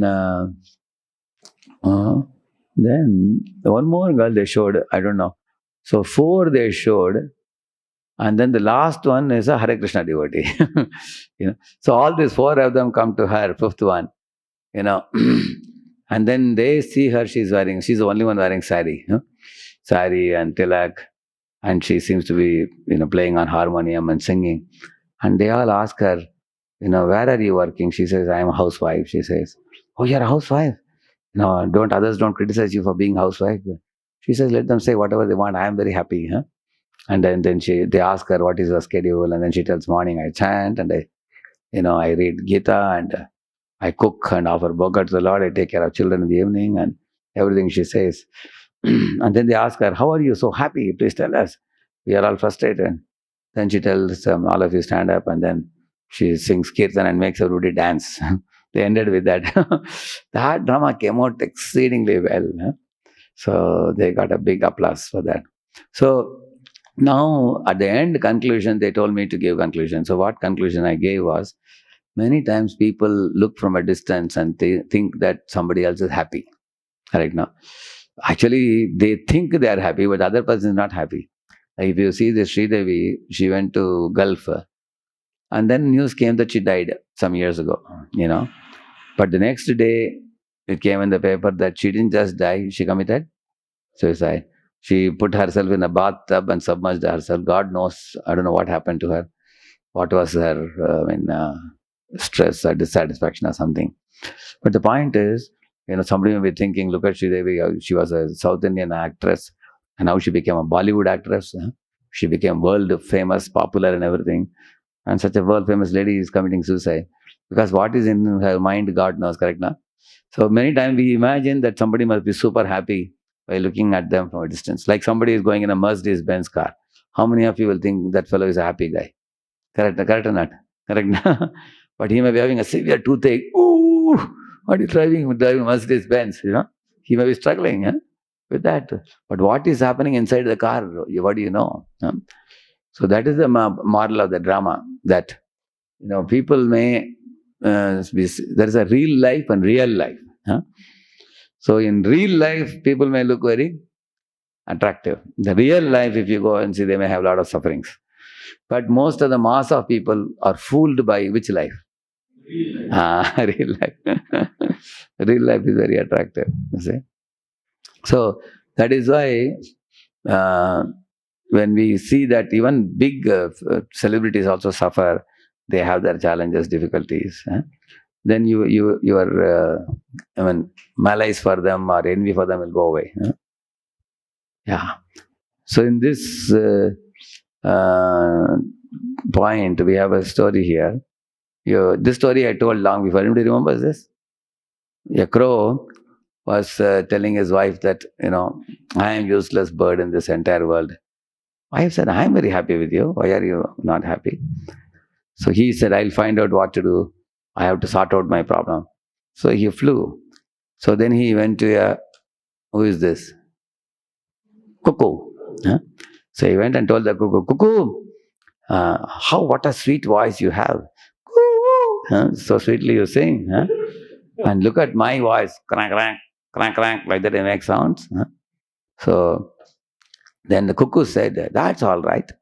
Look at you, look at me, we both are black anyway. Except that God has given me a sweeter voice, that's all. He said, that's all right.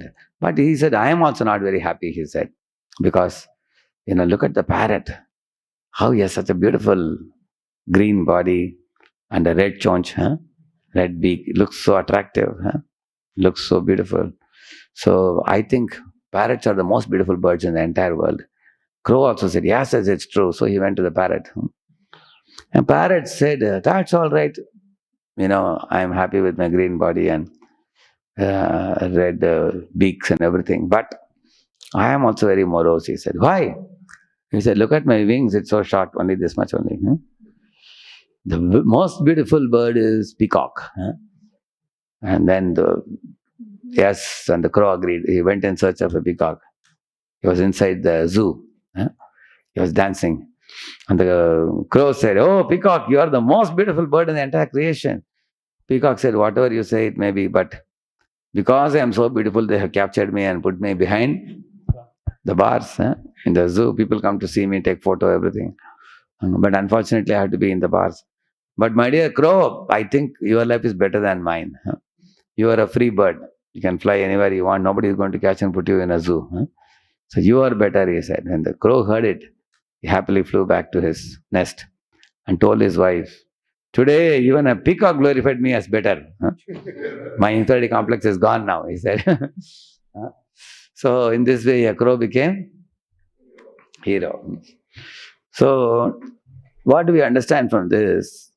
When you compare yourself with others, everybody has some plus point, some minus point. Yeah. Now, peacock has a plus point of beauty, but minus point is his safety and security. Similarly, everybody has some good and some bad will be there. It's a combination. One lesson we all have to learn is, see, your life is a package with which you have come. Whatever good side you have, try to identify it and then magnify it and then grow it and do your best with that. And don't talk about what you don't have. Don't talk about that, because if you don't have something somebody else has and you are going to be hankering for it, you are not going to be peaceful.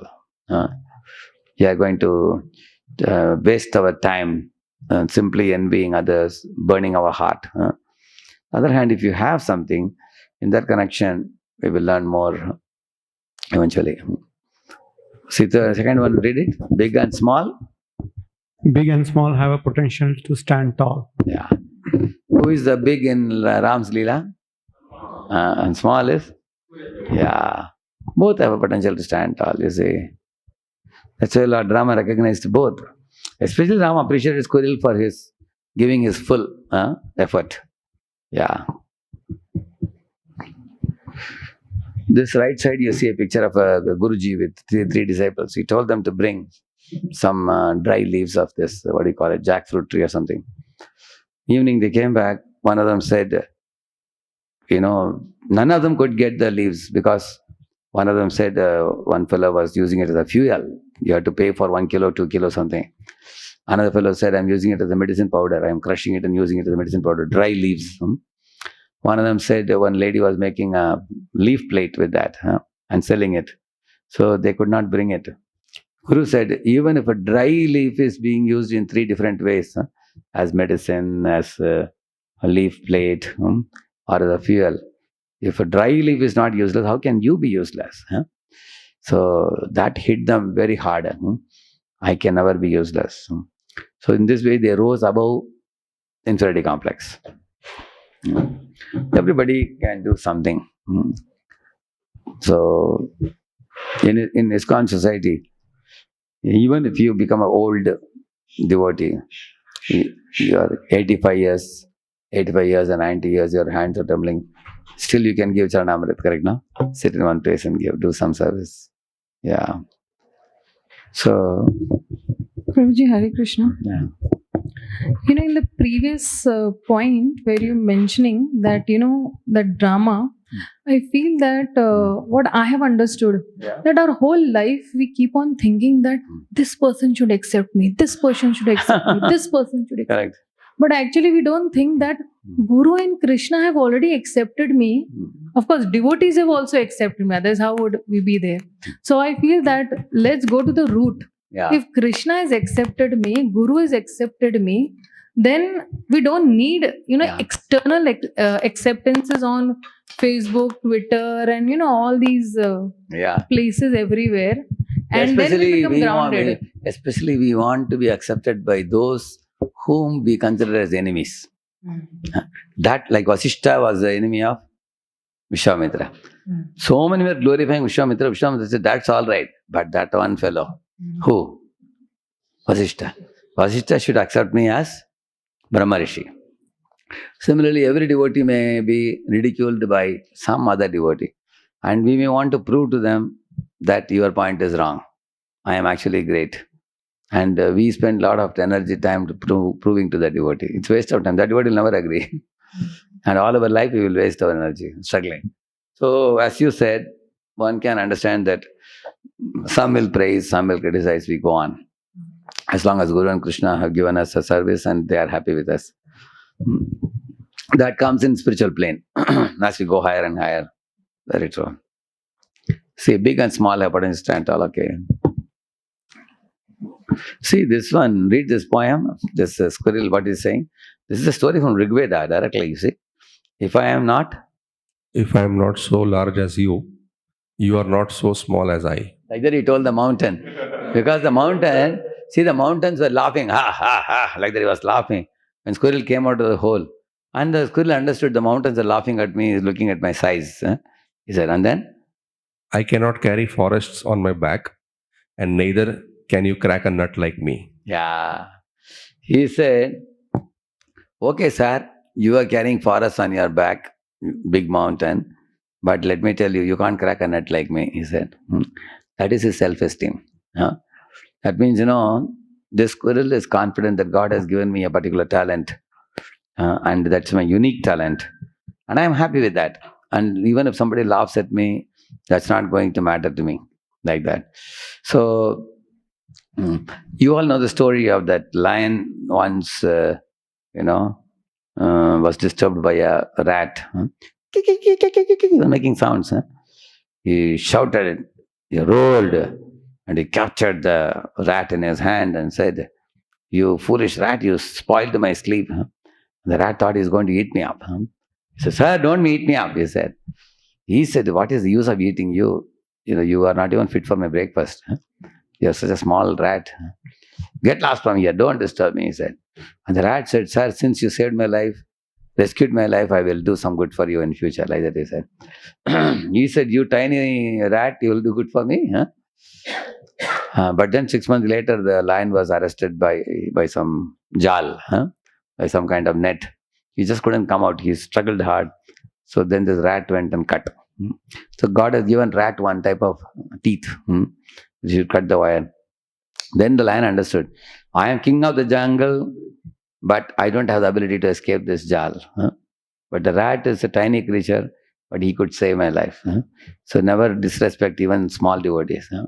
They may have some unique talent which others may not have. Yeah. Like there is one devotee in America, an old Mataji. She must be probably 86, 87.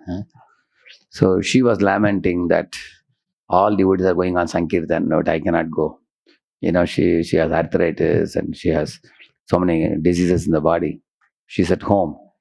So she had told the community leader there in their community that when devotees go on Sankirtan, please call me up and tell me, I will cook prasad. So she will make some sweet, neatly put in Ziploc, packets, something like 150, 200 Ziploc packets she makes. And then she keeps it home in a basket. One devotee comes and picks up and goes. So the book distributors are all giving out this prasad to people. So how many of you agree that she is also taking part in book distribution? Correct? Correct and smart, intelligent, isn't it? So she is utilizing whatever gift Krishna has given her. Now her name is included in the Sankirtan list, in the MSF. Her name is also there, although she never went for it. Because sitting at home, she is making prasad and giving. Like that. So we may be like a squirrel, but we should put our best. That's the point. See, in our Chowpatty temple also, in Bombay also, when devotees go out for Sankirtan, and if Matajis have to go, then there are some other Mataji who are doing babysitting for the others. Taking care. So these Matajis also can go and book distribution. Correct. Then there is some other group of Mataji who are they cooking. are also indirectly participating. Correct. Because if the children are taken care, then they are letting free their mothers to go and distribute. Very good. Yeah. Similarly, look at this. When Hanuman went to Ravana's Lanka, Ravana wanted to insult him and said, hey, this monkey is very proud. Don't give him a seat. And then he asked Hanuman, who are you? Hanuman said, Dasoham Kaushalendrasya Ramasya Aklishta Karmanaha. Like that he says. I am servant of Lord Rama who is completely free from any defect, spotless leader. And Ravana said, whatever your master may be, now that you are in Lanka Naresh's hall now, you cannot escape now. It's better for you to oblige what I say. Otherwise, he'll put you behind the bars. And Hanuman said, Naham Ramasya Dutasya Karishye Vachanam Tava. He says, I am Ramadut, so I assure you, Ravana, that I will not obey you. Like I say, very coolly. And then he said, by not giving me a seat, you are insulting whom? Ram, because I am Ramadut. Since you are not giving seat, I'll make my own seat. And this is how he made the seat, with his own tail. He made such a tall tail seat that Ravana is how he has to see him. Yes, Levity said, and see him like this. So this is also a sign of self-esteem of Hanuman, which means, you don't have to beg anyone for giving respect. You yourself behave in a way that will attract respectability. So, yes, Maji, please give the mic to Mataji. Yeah. Yeah, just this picture just reminds of what you spoke on self-esteem, that when somebody doesn't offer you a seat, your connection with the Lord and your service is so prominent that the other person is like, okay, wondering, oh, you could make a seat of your own self. Yeah. That's what Hanuman teaches. You don't offer, no problem. Yeah. My strength of connection to Lord Ram, Yeah, I can correct. create the seat. Yeah, exactly. So that's the power of self. And he didn't feel that I am being, targeted by Ravana and all the ministers. Nothing like that. Yeah, he doesn't feel that. Yeah, he's not feeling. He's not crying. He's super confident. Yeah. And in order for us to get strength, inner strength, we need to surround ourselves with people who are uplifting. Like here you see these little girls, they are all friends of each other. I especially loved this picture you see here, these two. How these two kids are sitting so friendly to each other, isn't it? So each of them have their friends. So when we have somebody uplifting, it's very relieving to the mind, and you can be peaceful in the mind. And you also feel encouraged, uplifted. It's very difficult to find people like this nowadays who are like shock absorbers and who are very mature, and who are very cool, who are unaffected by the storm. So I gave one topic for coming Prerna lecture in Chapati. Stay calm, stay strong. Oh, that was so much appreciated. So many people wrote, oh, this topic is superb. People are waiting. What is going to come? Stay calm, stay strong. And this is most needed in nowadays situation. Now. Actually, for doing that, we need association of people like that who are uplifting and encouraging. See here, Dhruva Maharaj, when he faced a storm in his life, his mother made him calm. By sending him to Narada and then to Lord Vishnu. So, Suniti brought the best out of Dhruva because she was an uplifting person. Actually, Suniti uplifted everybody. She uplifted Dhruva.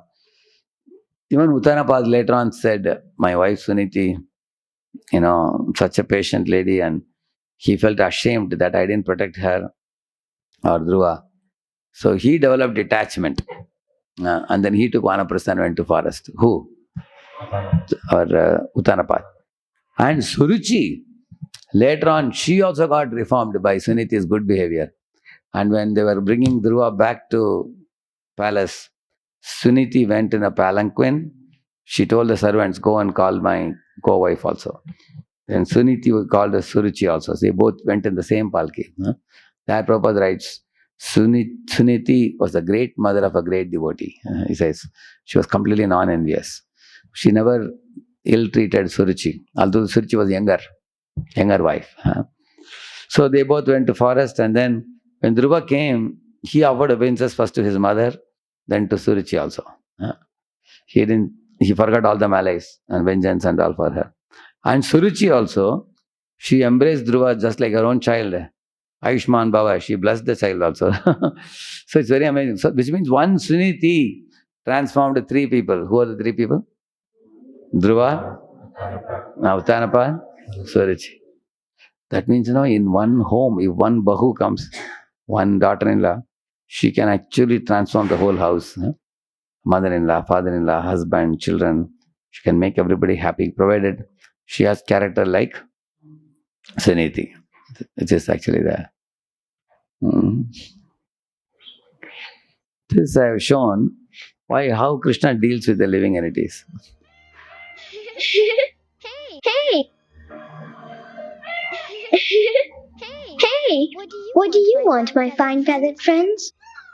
Ah, I see. What shall I play then? An excellent choice.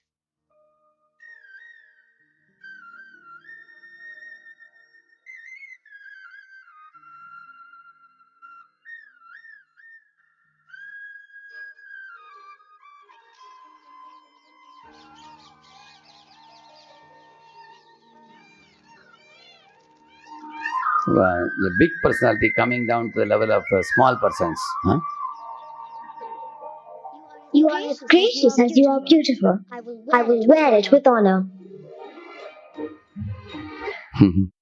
So, generally, when you become bigger and bigger, you become busier and busier also. Huh? And you are very difficult to catch, and appointments are difficult to get, and all that.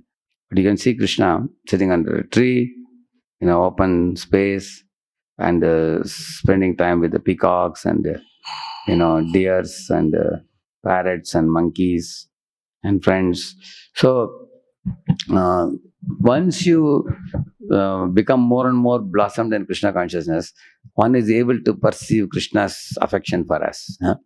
Krishna's kindness, Krishna's compassion, Krishna's affection. And then because of that, a devotee becomes internally more and more nourished. The internal spiritual inspiration, when that takes over, then the external needs become reduced or increased? Reduced, drastically reduced. That whether people recognize you or not, that is one of the reasons why many scientific people externally are like avadut, correct, no? Avadut means the way, the niggardly dress they wear, the beard they keep, and the long flowing hair.